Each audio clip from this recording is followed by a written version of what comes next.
Assalamualaikum warahmatullahi wabarakatuh. Penonton dan pendengar setia kisah horor 24. Di sebuah desa kecil di pinggiran hutan, hidup seorang penjual jamu gendong bernama Mbok Sari. Ia dikenal sebagai sosok sederhana yang ramah, dan jamu buatannya selalu diminati banyak orang. Setiap pagi, Mbok Sari menggendong bakul anyaman berisi botol-botol jamu yang tertata rapi, melangkah dari satu rumah ke rumah lainnya sambil bersenandung lagu-lagu Jawa kuno. "Mbok, jamu kunyit asemnya satu," ujar Bu Ratmi, salah satu pelanggan setianya. "Iya, Bu, ini diminum pagi-pagi biar sehat," jawab Mbok Sari sambil menyerahkan botol berisi cairan kuning cerah. Namun, ada satu peringatan yang selalu Mbok Sari berikan kepada para pelanggannya. "Jangan pernah memanggilku setelah matahari terbenam. Jamu ini hanya untuk pagi dan siang." Penduduk desa menganggap itu hanya nasihat biasa. Mereka percaya bahwa jamu sebaiknya diminum saat tubuh belum lelah. Tidak ada yang mencurigai apapun. Tapi sebenarnya, Mbok Sari menyimpan rahasia kelam yang hanya ia sendiri yang tahu. Suatu malam, seorang pemuda bernama Andi yang baru saja kembali ke desa setelah merantau di kota, mendengar cerita tentang larangan Mbok Sari. Ia merasa penasaran. Andi terkenal suka usil dan tidak percaya pada tahayul. Baginya, cerita-cerita seperti itu hanya cara orang tua untuk menakut-nakuti. Masa ia cuma manggil Mbok Sari malam-malam bisa bahaya? Kalian terlalu percaya omongan gak masuk akal, ujarnya pada teman-temannya di warung kopi.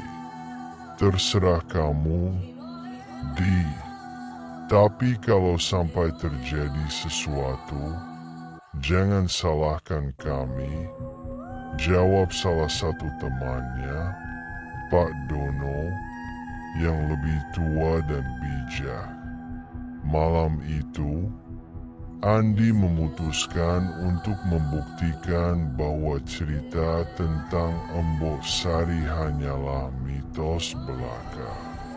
Saat bulan mulai naik tinggi dan desa tenggelam dalam keheningan, ia berdiri di tepi jalan yang mengarah ke hutan.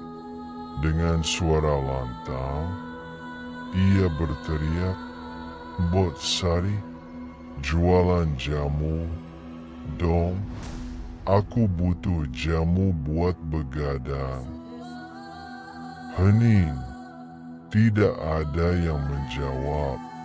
Andi tersenyum sendiri, merasa benar. "Ah, cuma cerita bohong," gumamnya.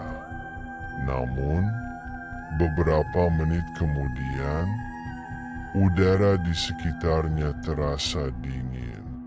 Angin bertiup pelan, membawa aroma jamu yang aneh, campuran kunyit, jahe, dan sesuatu yang busuk.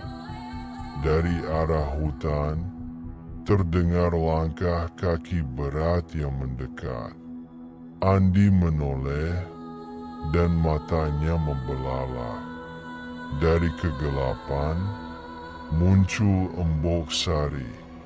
Namun, tubuhnya tampak berbeda.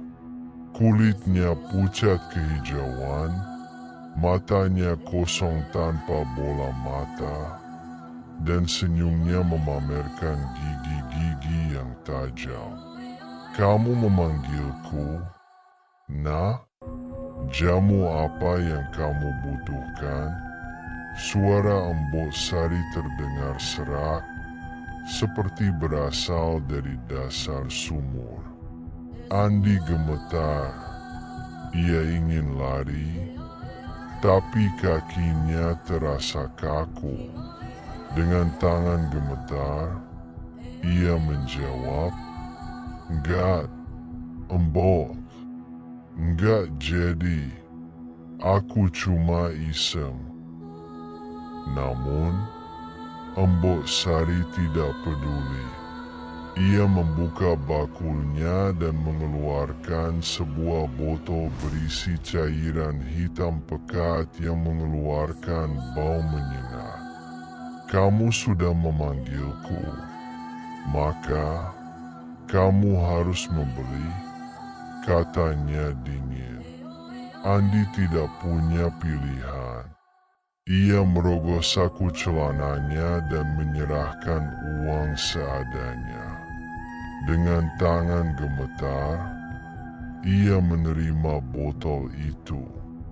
Begitu Embok Sari berbalik dan menghilang di kegelapan, Andi melempar botol itu ke semak-semak dan lari secepat mungkin ke rumahnya.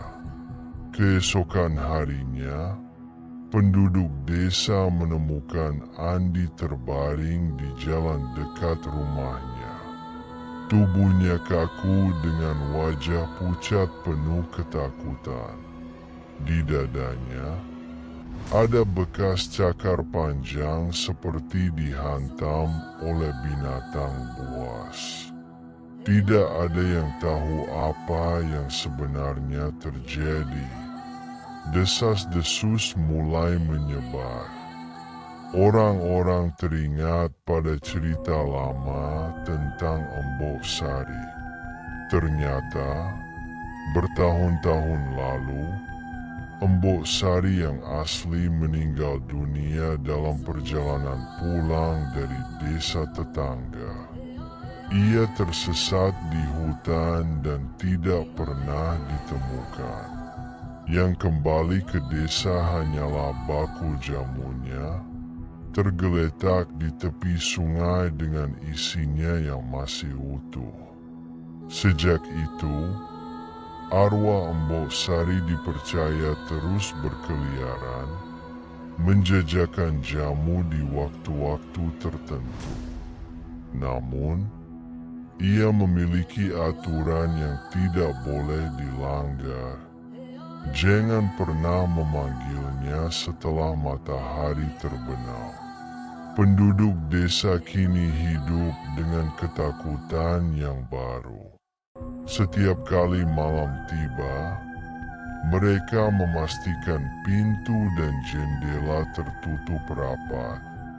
Tapi, saat bulan purnama, beberapa dari mereka mengaku mendengar langkah kaki berat di jalanan desa, diikuti oleh aroma jamu yang menusuk hidung. Meski begitu, tidak ada lagi yang berani memanggil Embok Sari, apapun yang terjadi. Seminggu setelah kematian Andi, seorang tetua desa bernama Mbah Wiryo memutuskan untuk menceritakan sesuatu yang selama ini ia pendam. Di hadapan para warga yang berkumpul di balai desa, Mbah Wiryo berkata, "Dulu, aku pernah menjadi saksi bagaimana Embok Sari meninggal." Semua orang terdiam. Mata mereka tertuju pada Mbah Wiryo yang memegang tongkatnya dengan tangan gemetar. Hari itu, Aku dan Embok Sari pergi ke desa tetangga untuk membeli rempah-rempah. Saat perjalanan pulang, hujan deras turun. Kami terjebak di tengah hutan. Embok Sari memutuskan untuk menunggu di bawah pohon besar, sementara aku mencari jalan keluar. Tapi ketika aku kembali, Embok Sari sudah tidak ada. Yang kutemukan hanya bakul jamunya. Cerita Mbah Wiryo dengan suara bergetar. Ia melanjutkan, aku tidak pernah melihat jasadnya, tapi aku mendengar suara tangisnya di malam-malam tertentu. Aku yakin arwahnya tidak tenang karena sesuatu. Seorang pemuda bertanya, apa yang bisa kita lakukan? Mbah Wiryo menghela napas. Mungkin kita harus mencari bakul jamu itu dan mengembalikannya ke tempat peristirahatan yang layak. Tapi, ini bukan tugas mudah. Banyak yang bilang, hutan tempat Embok Sari hilang sekarang menjadi tempat angker. Meski diliputi ketakutan, sekelompok warga desa memutuskan untuk mengikuti saran Mbah Wiryo. Mereka berbekal doa dan keberanian, menyusuri hutan tempat Embok Sari terakhir kali terlihat. Dalam perjalanan, mereka mendengar bisikan halus dan aroma jamu yang menyengat. Akhirnya, mereka menemukan bakul jamu yang sudah tertutup lumut berada di dekat akar pohon besar yang terbelah.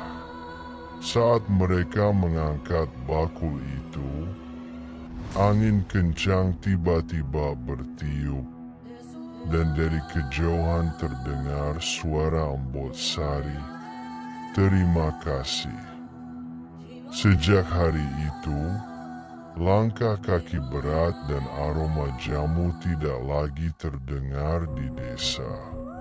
Warga percaya bahwa arwah Embok Sari akhirnya menemukan kedamaian. Namun, hutan itu tetap dianggap terlarang dan legenda tentang Embok Sari terus hidup sebagai pengingat untuk tidak melanggar aturan yang sudah ditetapkan. Terima kasih telah menonton video channel kami. Tunggu video kisah horor 24 berikutnya. Jangan lupa like, subscribe, komen, share, dan klik lonceng notifnya agar tidak ketinggalan cerita kisah horor berikutnya.